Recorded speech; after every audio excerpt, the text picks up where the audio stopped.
from your ability to our need, O God. And we pray, Lord, that you may be glorified in the process. Especially as your word take fruits and bear fruits in our lives, bear fruits of righteousness, stability, peace, and godliness. May your word, Lord, be our food. And may you be the true speaker.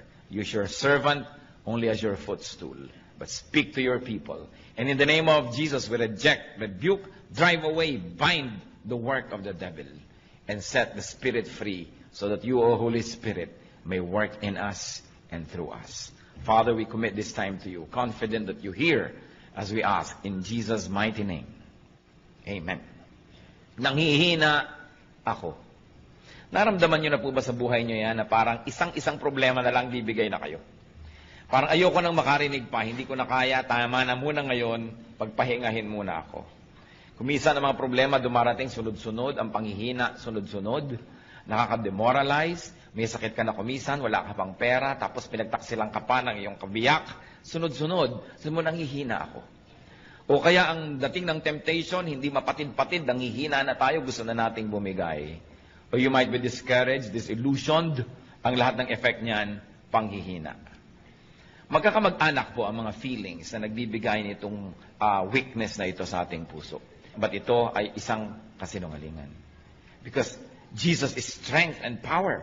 Kaya ang mga anak niya ay dapat nabubuhay sa victory, sa strength, sa power. What do people say? People say, I'm afraid. What does God in the Bible say to Christians? Hindi bagay sa'yo. Kung natatakot ang ating mga kapatid, hindi bagay. Sabihan nyo nga katabi nyo, hindi bagay sa'yo ang matatakotin. Diba? Hindi bagay. Bakit? John 14:27, do not let your hearts be troubled and do not be afraid.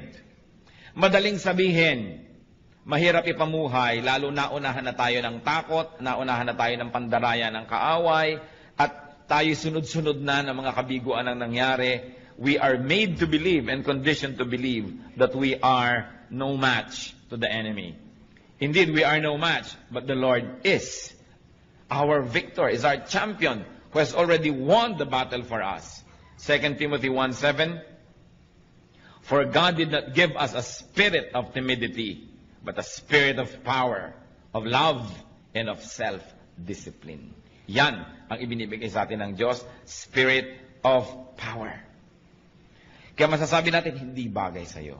Kahit mga kapatid, tayo manalamin, nanghihina tayo halimbawa, manalamin kasi mo, anak ka ng Diyos, hindi bagay sa'yo. Sapagkat ang mga anak ng Diyos, kailangan kamukha ng Diyos. Kasi kamukha nga tayo dapat ng Diyos, kawangis, lalong-lalo sa ating kalooban. So, brothers and sisters, discipline yourself not to be afraid. It is a matter of habit. Natatakot tayo sa darating, natatakot tayo sa sakit, natatakot tayo sa pagtanda, natatakot sa kamatayan, etc., etc. At kamag-anak po niyan, yung sinasabi mo lagi, I'm worried and frustrated. It's part of being afraid and it's part of being weak. I'm worried. Ano po ang sagot ng Panginoon dyan? You're worried? Cast your cares on me. Cast your cares on me. 1 Peter 5:7, cast all your anxiety on Him because He cares for you. Di po ba kumisan meron tayong panghihina ng loob, may pamamroblema, pero pag nakahinga tayo sa ating kapalagayang loob, kay kapatid, kay kamag-anak, kay ibigan, lumalakas-lakas ang ating loob. Pero kuminsan hindi natin kailangan makipag-date pa, mag-lunch tayo, magkape tayo para lumakas ang loob natin. Kasi ang Panginoon is only a prayer away. And through prayer, we can cast all anxieties and cares on the Lord. So kung meron tayong problema, isumbong mo sa Diyos. Nakatutulong kuminsan na may napagsusumbong-sumbongan tayong kapwa-tao, meron tayong nahihinga-hingahan, pero huwag yung magiging kapalit nung tayo na nanalangin at lumalapit sa Diyos. Another complaint of people tungkol sa panghihina, mahina daw ang isip, I am not wise enough. But the Lord answers, I give you wisdom. Huwag kang lagi nagdadahilan na hindi ako marunong, sapagkat nagbibigay ang Diyos ng kaalaman. 1 Corinthians 1:30, Christ Jesus has become for us wisdom from God. Of course, once more, it has a specific meaning, but its general meaning is that we can have wisdom through the Lord. Learn. Hindi dapat lagi nating sinasabi, hindi kasi ako marunong. Kung mga isang buwan na nating sinasabi yan, 1 taon, 10 taon, tama na yon. We've got to learn. At kakambal niyang, I'm not wise enough. Ano pong laging maririnig mo sa mga tao? I don't know what to do. Pero ano pong sinasabi ng Biblia at ano sinasabi ng Panginoon dyan? I know. I will guide you. Proverbs 3, 5-6. Trust in the Lord with all your heart and lean not on your own understanding. In all your ways acknowledge Him and He will make your path straight. So, magtiwala sa Panginoon, huwag sa sarili. Huwag sumandal sa sarili lamang kaalaman sapagkat maaaring yan ay only half-truth, half-lie, or a full lie, or a distorted truth. Sabi, in all your ways, acknowledge Him. Pag hindi po tayo sang-ayon sa kalooban, sa sinasabi, sa turo ng Diyos, doubt your scholarship, but do not doubt God. At kung tayo po ay hindi sang-ayon sa Diyos, siya ang ating sundin kasi siya yung Diyos at siya yung tunay na marunong.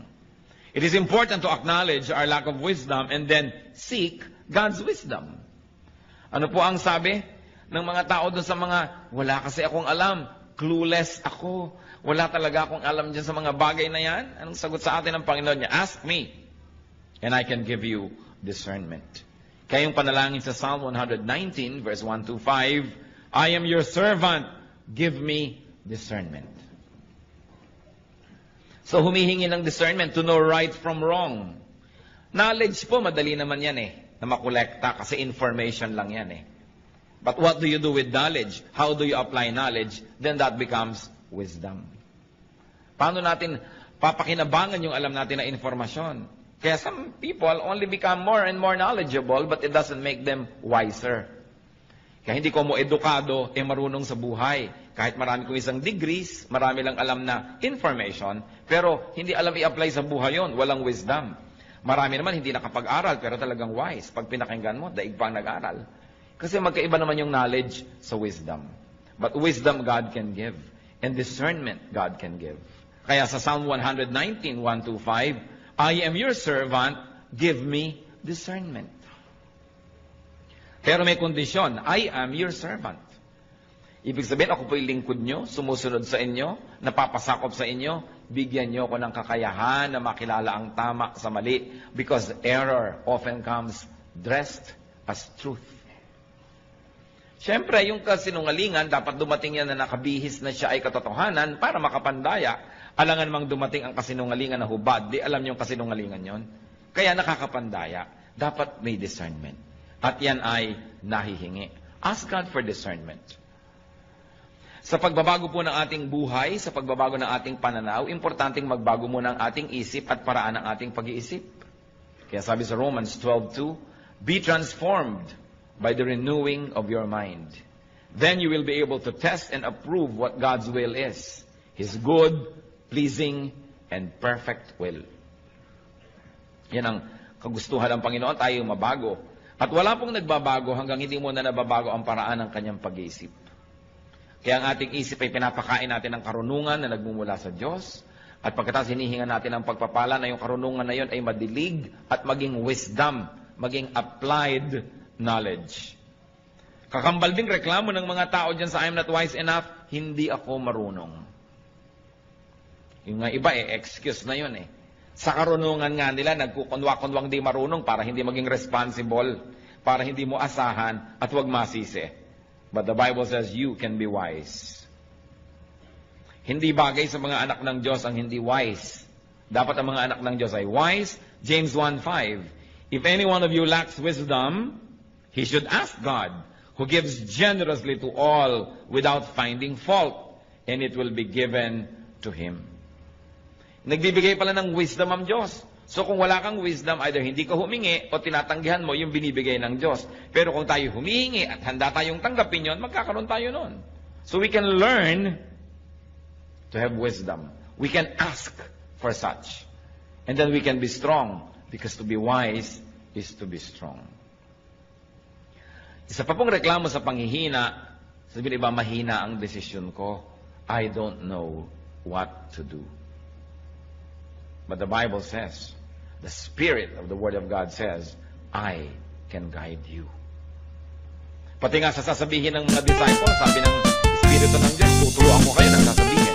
Matthew 10:19. But when they arrest you, do not worry about what to say or how to say it. At that time, you will be given what to say.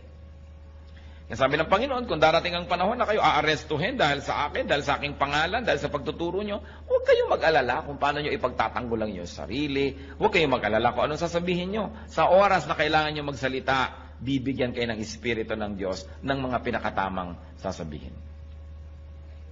Kaya mga iba, sabihin mo, mag-Bible study ka, mag-lead. Ay, hindi ko marunong magturo, hindi ko alam sagutin ang mga tanong. O tumurong ka naman, maggawa ka ng ganitong ministry, hindi ko alam ang gagawin. Talaga pong hindi natin alam. Pero ang pangako ng Diyos, if we are His servants, He will give us discernment. Sasabihin natin, Lord, narito na po yung bibig ko, inaalay ko na po sa inyo, kayo po ang magsalita. Narito po ang aking kamay, kayo ang maglingkod through me. Narito ang aking paa, kayo maglakad at pumunta sa gusto niyong puntahan through my body. So I will become a living sacrifice, not a dead one. You can live in me, you can live through me, and you can love through me. That's why we become instruments and channels of God's blessings. Huwag tayong matakot. Ang mahalaga, inaalam natin ang pwede nating alamin. Hindi naman pwede natin sabihin na, oh Lord, kayo na po ang bahala, hindi na ako mag-aaral, wala na akong gagawin, bahala kayo. Nag-aaral pa rin tayo, nagsasanay tayo, at kung darating na yung panahon na kailangan gamitin yon, ang Panginoon ang nagbibigay sa atin ng kakayahan para magamit, maalala, at mabigyan ng tamang korte, hugis at kulay, yung mga dati na nating nalaman para magamit at ilapat sa pangangailangan ng sandaling yon. So we plant, the Lord makes it grow. So nag-aaral tayo, pagkatapos ang Lord ang magbibigay ng kakayahan na i-apply yung ating napag-aaralan. Tungkol pa rin sa panghihina, reklamo po ng marami, I'm so weak. Especially sa pananalig, mahina ang pananalig ko. Nagdadasal ako pero hindi naman ako naniniwalang ibibigay yung dasal ko, lalo't medyo extraordinary, medyo himala ang hinihingi ko, lalo't medyo hindi ko kita yung kasagutan, kulang ako sa pananampalataya. I'm so weak when it comes to faith. But the Bible says you can be full of power. You know, the first century Christians were known not for their knowledge, but for their power. Pag ipinagpe-pray nila yung mga may sakit, nagagalingan. Pag may mga ginagawa sila, kahit imposible, nagagawa.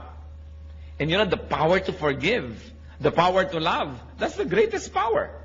Hindi po nasusukat yung power sa kaya nyo magbuhat ng mga tone-toneladang bakal, o kaya kaya nyong lumangoy ng milya-milyang dagat, o kaya kaya nyong tumalon mula sa taas-taas ng mga pinanggagalingan. Well, that is strength. It is not power. Ang tunay na power, yung nagmumula sa kalooban. Yung nakakamuhoy ang isang tao, tas naiibig mo pa rin, that's power. Yung mahirap magpatawad, nakakapagpatawad ka, that is power. Yung sa halip na magagalit ka, naiibig mo yung kapwa, nagkakaroon ka ng puwang ng pangunawa sa kanya, that is power. And God gives that power. Ang sagot ng Bible sa mga weak, you can be full of power. Pwede kang mapuspos at mapuno ng kapangyarihan. Kaya hindi sapat yung excuse na I am so weak, because the Bible says you can be full of power. Hindi sapat na tayo ay maging puro bigay na lang ng bigay ng excuse. Luke 17:6, He replied, if you have faith as small as a mustard seed, you can say to this mulberry tree, be uprooted and planted in the sea, and it will obey you. Kung meron daw maliit na pananampalataya, kahit kasing liit man lang ng buto ng mustasa, na mas maliit pa yun doon sa ulo ng aspile, sabi ko noon, kahit itong punong ito, utusan mong buhatin ang sarili niya at bunutin at itanim sa tubig, yun ang kanyang gagawin. Siyempre, isa yung talinghaga na sinasabi sa atin, walang imposible sa nananalig. Acts 1:8, but you will receive power when the Holy Spirit comes on you. So, Christianity is all about power. Kaya sinabi natin kanina, hindi bagay sa anak ng Diyos yung mahina. Nanghihina ka man kapatid, dapat sandaling-sandali lang para lang hangin na dumaan, pero hindi dapat ang tagal-tagal. Bakit? Sapagkat naaalala natin kung sino tayo. Tayo yung mga Kristiyano. Naaalala natin kung sino ang tumataguyod sa atin, si Kristo. Naaalala natin kung ano ang nagawa niya at nagagawa at patuloy na gagawin, lumalakas tayo. Kaya hindi bagay sa mga anak ng Diyos ang pinanghihinaan ng loob ng matagal. Paminsan-minsan, dinadapuan ka, parang langaw, ayaw mo man, nadadapuan ka, pero siguro naman nabubugaw mo para hindi magtagal. So, ganun din yung mga espiritu ng panghihina. Pag dumapo at nadayakat ng hina ka, teka, sino ba ako? Anak ako ng Diyos. Sino ba yung nagsusustain sa akin? Si Kristo, na pati ang kamatayan ay kanya nagapi. Sino ba ang kakampi ko? The Lord of Lords, the King of Kings. So bakit ako ganito? Hindi bagay sa akin. Therefore, the Bible says, you can be strong. 2 Corinthians 12:9. But he said to me, my grace is sufficient for you. Church, read aloud. For my power is made perfect in weakness. Therefore, I will boast all the more gladly about my weaknesses, so that Christ's power may rest on me. Ano sabi ni Lord? My grace is sufficient for you. My power is made perfect in weakness. Kaya sabihin natin, Lord, weak po ako sa area na yan. Sabi niya, mabuti. Strength ko yan eh. Hindi ka aasa sa sarili mo, umasa ka sa akin at makikita mo magiging strong ka. Lord, 3 araw na ho, weak pa rin ako. Kasi hindi ka umaasa sa akin, umaasa ka sa sarili mo. Lord, weakness na weakness ko po yung ganyang magagandang mga babae. Sabi Lord, strength ko yan. Umasa ka sa akin. Halika, tuturuan kita, tutulungan kita. Lord, weakness ko po yung pera. Pag pera na pinag-uusapan, talagang nalilito na ako. Kung nasan ang kaliwa at nasan ang kanan. Sabi ni Lord, strength ko yan. Tuturuan kita. Lord, weakness ko po yung magalit. Pagka napoprovoke ako, talagang napakadali kong magalit. Strength ko yan. Makinig ka sa akin, sumunod ka sa akin. Kung yung mga weaknesses po natin, papayagan natin ang Panginoon, doon ay kumilos at punuin yun. Yun ang magiging strength natin. Kaya sinabi, when I am weak, then I am strong. Kung yung weakness ko, isusuko ko sa Diyos. Alam niyo kung bakit nagkakandagi-giba ang buhay natin? Dahil sa weakness. Yung weakness, isinusuko kay Satanas. Weakness ko ang pera, tapos sabi ni Satanas, etong pera, sunod ka na agad. Kaya nasisira. Weakness ko ang kagandahan, so eto ngayon dumaan si maganda. Nasira ka na. Weakness ko yung pride, so tinempt ka ni Satan to be proud because God will not tempt you to be proud. O bumigay ka na, naging ka ng proud, nasira. Tatandaan po natin, yung weakness can make or break you. Your weakness can make you, if you surrender it to Christ and let the strength of Christ apply to that weakness. But your weakness can break you if you surrender it to Satan. Kaya nangyayari po yan kung minsan, o may mga hihinang ngipin, o yung ipinagawa at ipinaayos sa magaling na dentista, yun ang pinakamalakas. Kasi na-ministeran Kung minsan may mahihina ka sa iba't ibang subject sa school. Kung saan ka nagpa-tutor at nagpaturo, yun ang nagiging strength mo. Kasi pinayagan mo na yung strength ng iba, malagay dun sa area of your weakness. That's why if the strength of God is applied to our weaknesses, then we become very strong. Kaya yung po mga mahina, sabihin natin, then I'm strong. I can be strong through Christ. Kaya ang sinasabi dyan, I can do everything through Christ who gives me strength. Weakness makes room for God's power. Hindi ba ganun din yung mag-asawa? O masakit ang pakiramdam ko ngayon, mahina ang katawan ko, ikaw mag-drive. O yung isang nagda-drive. Where I am weak, you are strong.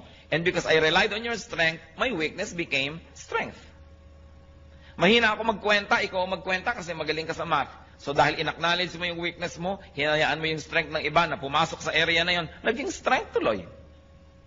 Mahina ako sa pagdisiplina sa mga anak natin, ikaw nga magdisiplina, susuportahan kita, nagiging strength. So ano po ang weakness nyo, kapatid? Ibigay nyo sa Panginoon, magiging strength. Kaya sinabi natin, hindi bagay na mahina ang isang Kristiyano. At tungkol din sa panghihina, pagreklamo ng marami, lanta na ako. No more energy. Hindi ko na kaya, pagod na ako sa pagtuturo, pagod na ako sa ministry, pagod na ako sa pagpapakabanal, pagod na ako sa pagiging mabuti. Mahina na ang katawan ko, mahina na ang espiritu ko. But the Bible says, you can be refreshed.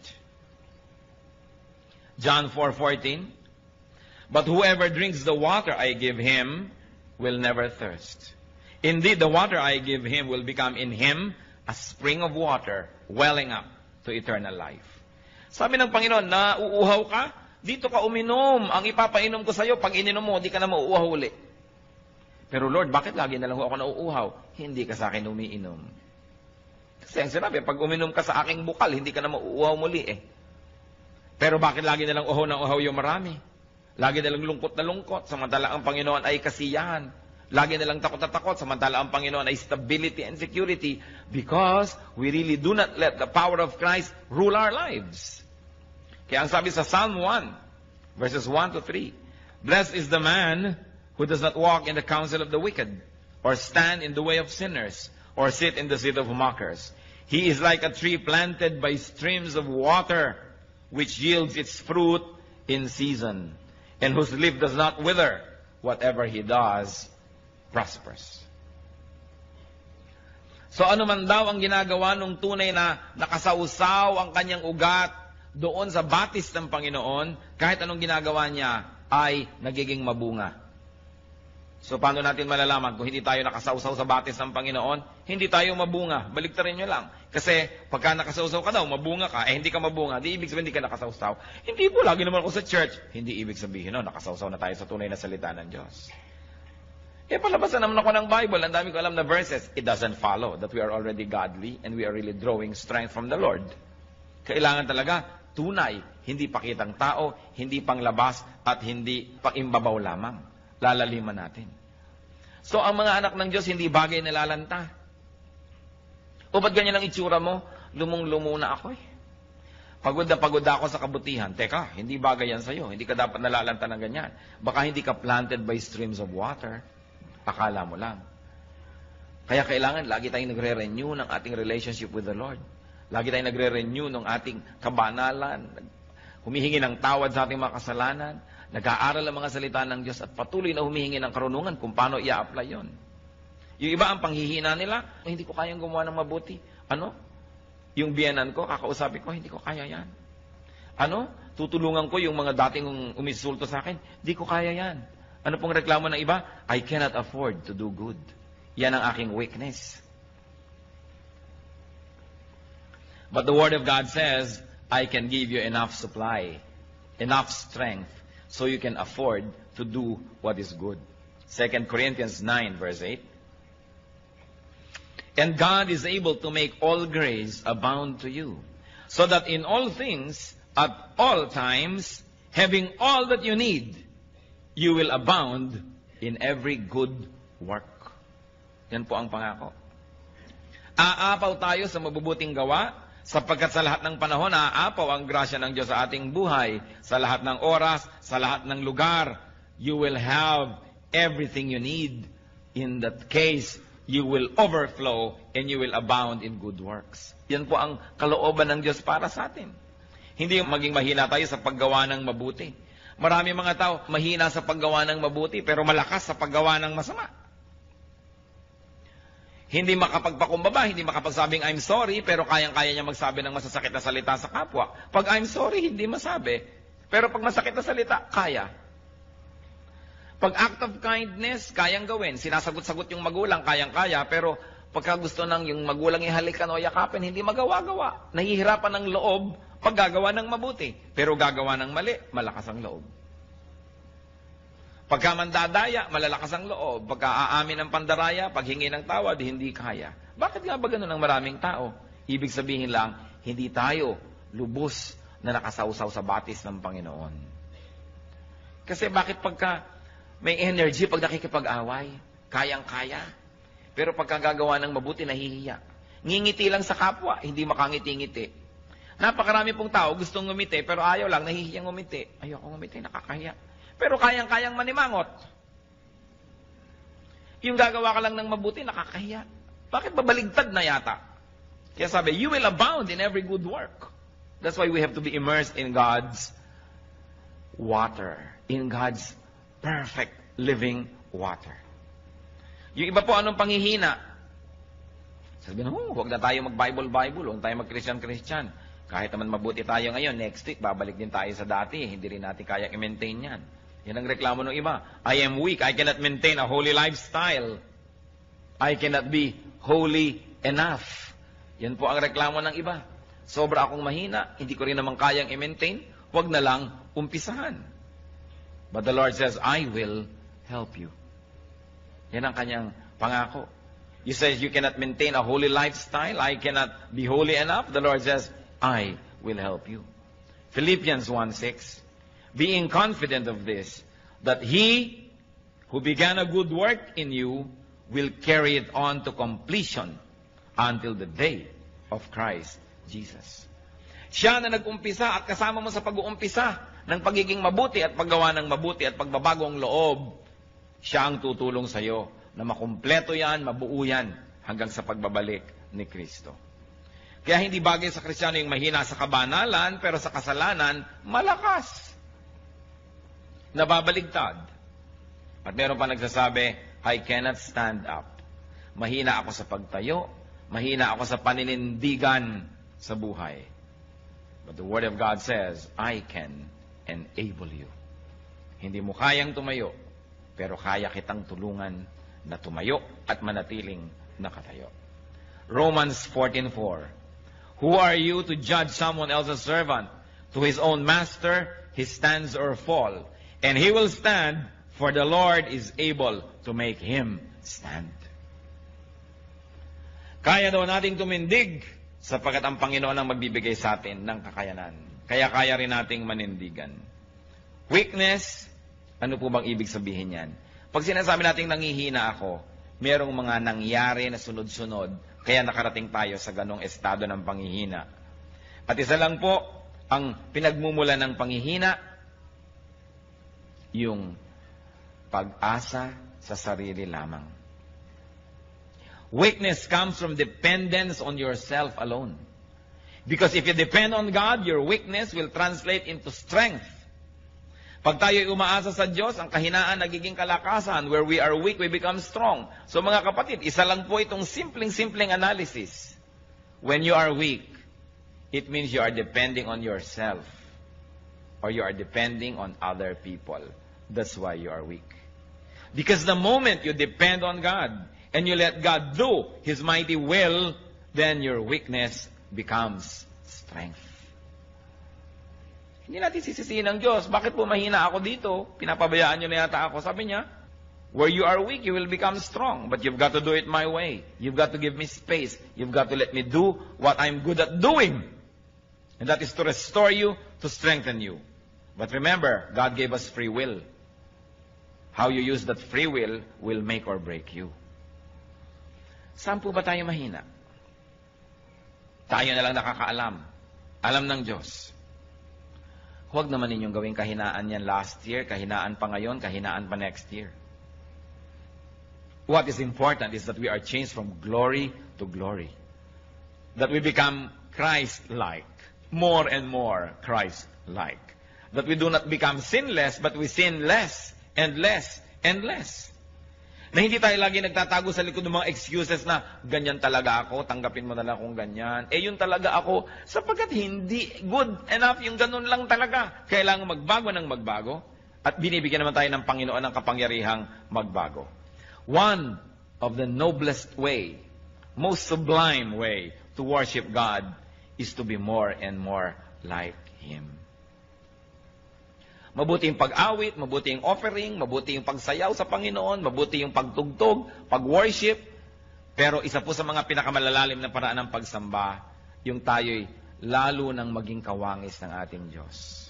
That is one of the best ways to please the Lord. Di ba kung magulang ka, kamukha mo yung anak mo, tuwang-tuwa ka. Di ba? Kamukha ko ang anak ko. So gusto ng Diyos, makita niya na kamukha tayo. Kaya manalamin nga tayo at magtanong, teka, kamukha ka ba ng Diyos? Anong ginagawa ng mga sungay-sungay dyan? Diba? Alis-alisin niya mga yan. Ang mga kalikaliskis na yan, alis-alisin kasi hindi kaya kamukha ng Diyos. Kaya dapat tayo nagtatanggal ng mga hindi dapat. Lalong-lalo yung mga weaknesses. Alam niyo po yung weaknesses, it's only in the mind. Nakita niyo yung mga pag may biglang sunog? Ano nangyayari kahit buong refrigerator nabubuhat Pero pag tapos na yung sunog, 3 na yung nagbubuhat, di pa maibalik-balik yan. Kasi alam nyo, yung inisip mo, kailangan ko itong gawin, nagkakaroon ng pagbabago sa iyong katawan, sa iyong buong pagkatao na nagagawa mo yung dapat gawin. Kung sunog lang yun, nagkakaroon tayo ng lakas. Di lalo na kung alam natin that this is a spiritual warfare, that we must win. Meron tayong lakas, lalo't ipinangako ng Diyos, I will never leave you, I will never forsake you. So niya, cast all your cares upon Him, for He cares for you. And when you are weak, you will become strong. What you must do is to allow the Lord to enter that weak area and do His will. Huwag tayong tumanggi. Huwag tayong makialam sa Diyos. Sumuko na lang tayo. Kaya ano-ano po ba yung mga areas na yan? Kung tayo nang hihina, remember, dahil umaasa tayo sa sarili lamang. Sapagkat kung umaasa tayo sa Diyos, we are planted by living waters. Our leaves do not wither. We bear fruits in season. Sabi niya, I'll give you living water and you will thirst no more. Yet why do many of us thirst in various areas of our lives? We thirst in our emotional life, in our intellectual life. We thirst here and there. We long for what we should not be longing for. Sometimes we become jealous and covetous and mainggitin pa at kung ano-ano. It means that we are not letting the Lord work in our weakness. Isang inaalagaan pa natin yung weakness na yun na, alam mo naman, weakness ko, dapat pinapansin ako. Talagang pag hindi ako napapansin, nagagalit ako. At yung hindi ka mapapansin, nagagalit-galitan ka pa at dinadagdagan mo pa. Dahil sasabihin mo, ako ito, kailangan bilhin mong ako ito. No, we should be changed. Be changed by the renewing of your mind. Ang kagustuhan kasi natin kumisan, paikutin ang buong planeta, mag-adjust sa atin. Yung tuwang-tuwa tayong, huy, talagang pag nakakakita ng pula yan, nagagalit, kaya huwag ka magpapakita ng pula. Talagang pagka nai-ignore yan, nagagalit, kaya papansinin mo lagi. Lalo tayong bine-baby ng mundo, lalo lamang lumalaki yung loob natin sa ating mga kalikuan. Kaya pag alam natin, mali ako dito, Lord, I surrender this weakness to you. Turn it into strength. And I know that the Lord will do it because God said it. And if God said it, then it must be true. Hindi pwede na nabubuhay tayo sa weakness. Gustong-gusto ni Satan yung naniniwala kang weak ka eh. Kasi yung kaya mong gawin, hindi mo na ginagawa, nakumbinsi ka na hindi mo kaya. Alam niyo si Satan, pipigilin niya una na masave ka. Pipigilin niya na ipanganak ka muli, na magkaroon ka ng panibagong buhay. Pag di niya napigil yon, at di naman niya kayang pigilin, kung gugustuhin ng may katawan, di niya mapipigil. Pag di niya napigil yon, ang susunod niyang pipigilin, lumago ka sa pananampalataya. Pipigilin niya yan. Kukumbinsihin ka niya, hindi talagang maramdamin ka, dapat unawain ng mga taong maramdamin ka. Hindi talagang itong weakness mo, hayaan mo nang, yan ay i-maintain mo na, kasi konti lang naman ang weakness mo, dapat weakness mo na talaga yan, tanggapin na lang nila yan. Yan ang mga pandaraya ng kaaway para huwag tayong mag-grow. Sapagkat ang tao, pag ikaw ipinanganak na muli, dapat ka namang lumago at mag-mature. Kaya ang goal natin, first is to have a new life, the rebirth, and then to grow into maturity. Pero ang dami hindi nagmamature. Because they continuously believe in the lies of Satan na okay ka na, pwede na yan. Kailangan hindi. Kailangan patuloy tayong humihingi ng pagbabago. At pag nag-grow ka, nagiging kang strong, anong gagawin ni Satan? Bibigyan ka ng mga kadayaang, mahina ka, hindi mo kaya. Masakit ang katawan mo ngayon, meron kang sakit sa bato, meron kang diabetes o mahina ka. Kaya tuloy, idadamay na niya yung pati lakas ng loob mo, espiritu mo, panghihinain ka na sa lahat ng area. Wala kang pera, hindi mo kayang gawin yan. Ang weakness mo, wala kang pera. Bakit? May pera ba yung mga apostles? May pera ba si Kristo? May pera ba sila nun? Ang dami nila nagawa. May wala kang ganito, wala kang ganyan. Puro pandamaya. Ang ibig sabihin lang, mahina ka, mahina ka, mahina ka. Ikaw naman naniwala na, mahina nga ako. Kaya siya ngayon, nakaka-take over. But when you do not give Satan the space, he will never have space. That's why the Bible says, resist the devil and he will flee from you. Just resist. You don't have to fight. Bakit mo lalabanan yung demonyo? Malakas yun.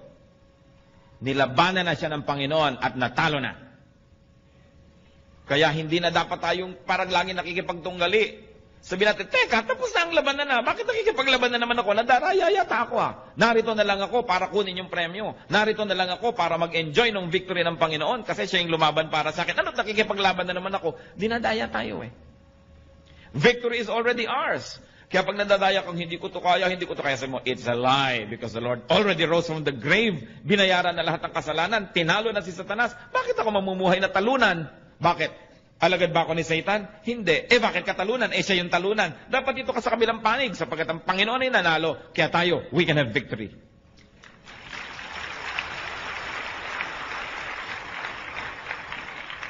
Malaking bagay po kumisan yung naaalala mo kung sino ka. Meron akong kilala. Napakabuti ng pamilyang nilakihan, mabuti naman yung naging foundation ng kanyang buhay. Sa kalagitnaan ng buhay niya, nalulong siya sa mga bisyo, nakasama niya mga maling tao, nadala siya ng nadala sa mga putikan at sa mga kasalanan at sa mga kamalian, naiba siya ng naiba yung pananaw niya sa sarili niya, nawalan siya ng self-respect, nakalimutan niya pati table manners na alam naman niya, nalimutan niya yung pagbibihis ng tama na alam naman niya, kasi hinila siya ng hila pababa ng kanyang environment. Pero minsan nakasakay siya sa jeepney at sa traffic. Napag-isip-isip niya kung sino siya at sinong pinanggalingan niya. Sabi niya, teka, pag tinitingnan ko yung sarili ko, hindi ako ito. This is the distorted version of me. And I was distorted because of the wrong company I kept. I was distorted because of the wrong beliefs I espoused. I was distorted because of the wrong activities that I indulged in. Babalik ako sa aking sarili. Babalik ako kung sino ako talaga. At ginawa po niya yon. At nakabalik siya sa kanyang dating status. May paggalang sa sarili, merong dignity, at iginagalang ng iba. Tayong mga anak ng Diyos, we are created for holy work. We are created for dignity. We are created for respectability and for fruitfulness. If this is not happening in your life, mag-isip-isip dahil hindi ito ang tunay niyong pagkatao. Tayong anak ng Diyos, ang pagkatao natin, yung pagkatao ni Kristo. Yung Espiritu ng Diyos. Kaya kailangan nabubuhay sa buhay natin yan, sa puso natin. Titingnan natin ang mga pinagsasasabi ng ating bibig kung tama sa identity natin, ang ating lifestyle, ang ating ginagawa. We are a royal priesthood, a holy nation, servants of God. Less than that, hindi bagay sa atin. Kaya dapat meron tayong dignity. Hindi hahabol-habol ka ng kahit konting pagtingin, namamalimos ng pag-ibig kahit na isang laang kaluluwa sa impyerno may umibig lang sa'yo. Teka, iniibig ako ng Diyos. Kung kailangang ibigin mo ka na, magkakasala pa ako, habul-habulin lang kita, wag na, sa'yo na ang pag-ibig mo, hindi bagay sa akin yan.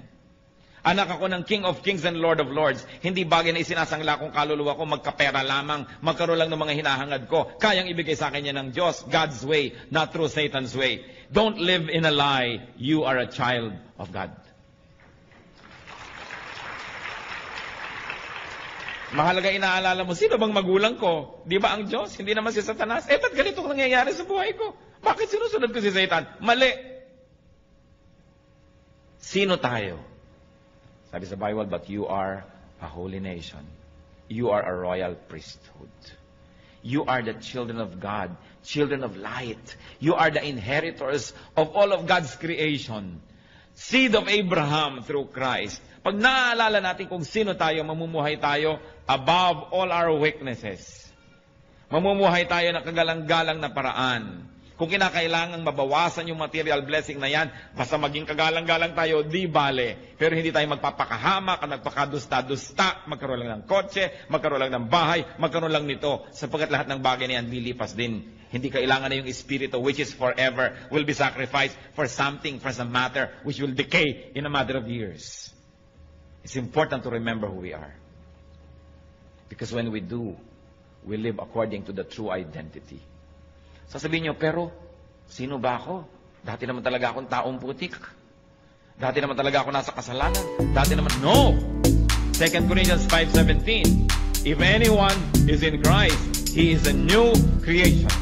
The old is gone, the new has come. May bago na tayong pagkatao at dapat tayong mabuhay according to that new person and new personality. Nilimutan ng Diyos yung dati nating mga ginawa, mga kasalanan at mga pagkakamali. Bigyan tayo ng bagong pasimula. Kaya dapat yun na ituloy na natin. Hindi yung sinasabi sa Bible that the seed is washed only to wallow in the mire. Hinugasan na ng hinugasan pag babalik din lang sa putik.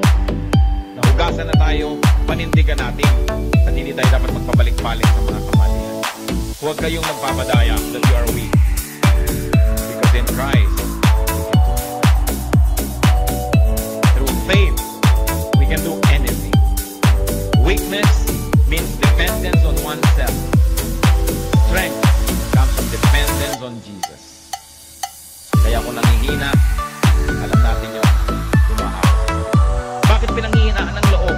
Ang dami kong gagasasin, wala akong pera sa bulsa. Umaasa ka sa sarili mo. O maaaring bigyan niya ka ng kalakasan para harapin yun. So kung ano kaya ang gagawin ko pagtanda ko? Paano yan? Wala akong savings, wala yata akong naipon.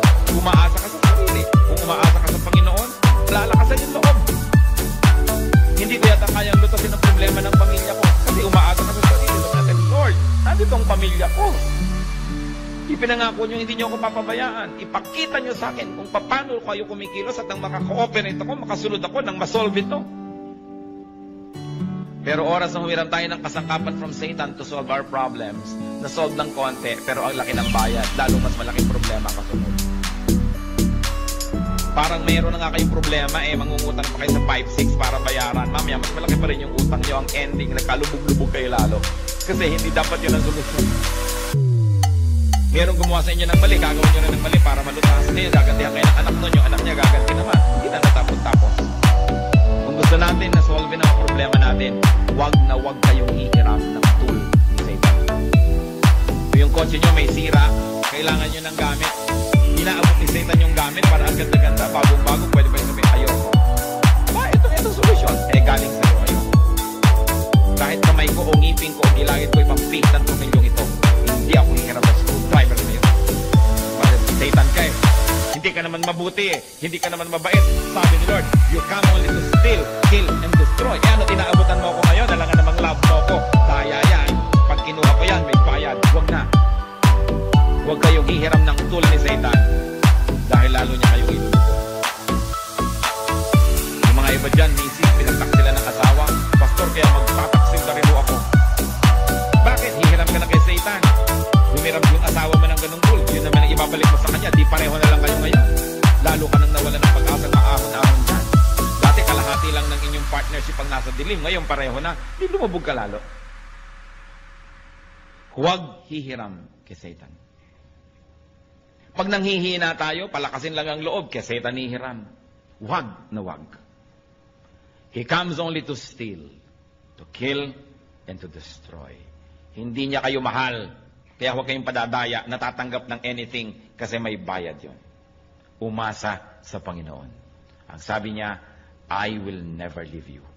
I will never forsake you. At si Jesus, hindi sinungaling. God is only a prayer away. Kung ano man yung mga weaknesses natin na yan. Weakness ng ating personality, weakness ng ating espiritu, weakness ng ating katawan, weakness ng ating pag-iisip. God is our strength. At sabi niya, cast all your cares upon me, for I care for you. Aming Diyos, kami po'y lumalapit. Nilalapit na aming puso na kumisan ay dinadalaw ng panghihina. Kadalasan ay nadadaya na rin ng mga kahinaan. Kayo na nakababatid ng kalagayan ng bawat isa.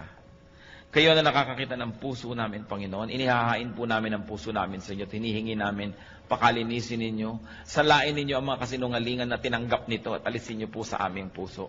At puspusin nyo kami ng espiritu nyo. Espiritu ng kapangyarihan, ng kaliwanagan, ng kabanalan.